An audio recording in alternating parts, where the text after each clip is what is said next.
I feel very out of control. I feel very stressed for my family there. It's kind of affecting my studies a little bit in year 12.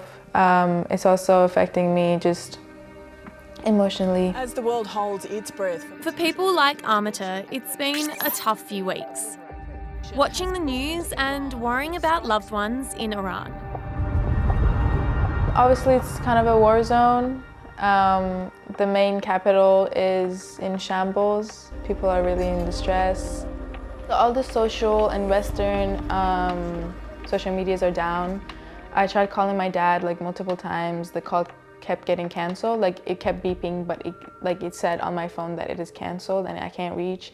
And that was like for like 3-4 days I couldn't reach them. While Amita and her mum live in Australia, her dad and the rest of her family live in northern Iran.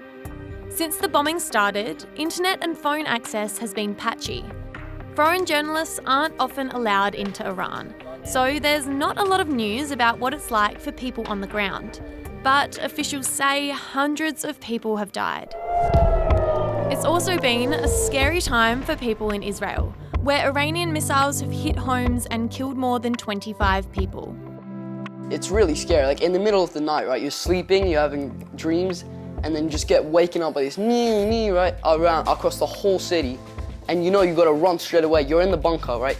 Like 5 seconds later, you just hear explosions. Alex's family has been spending time in a bomb shelter. Others are camping in underground car parks to stay safe. While this is the worst violence between Iran and Israel in years, there's been tension between the two countries for a long time. They weren't always enemies. In fact, for decades, their leaders worked together behind the scenes. At the time, Iran was ruled by a Shah, or king, with close ties to the US and UK. He wanted Iran to be more like Western countries and promoted education and gender equality. He also brutally punished people who disagreed with him, banned religious dress, and with the help of the US and UK, helped stage a coup against a popular prime minister. By the late 70s, many Iranians were angry and wanted change. There was a revolution. Iran became an Islamic republic, ruled by religious leaders who enforced strict Islamic law. They didn't like that the Shah had been cooperating with the likes of the US, UK and Israel, and had made it clear they're strongly against what they say are outsiders interfering in the region.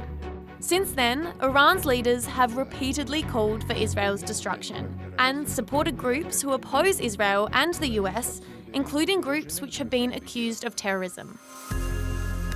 Adding to all that tension is the issue of nuclear weapons. Experts say Israel has them, although it's never formally admitted it. Iran has a nuclear power plant and enriches uranium to use as fuel, but Iran's also been accused of secretly working on nuclear weapons. For Israel, the US, and for many countries around the world, that's been a big worry for a long time. Now, some are still hoping there's a chance that Iran's leaders will negotiate, but others, including some Iranians, are hoping for new leaders. Some experts worry about what effect it would have on Iran and the whole region if its government was overthrown.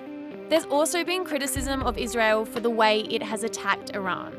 I condemn this tragic and unnecessary loss of lives and injuries to civilians. It's a worrying time for a lot of people.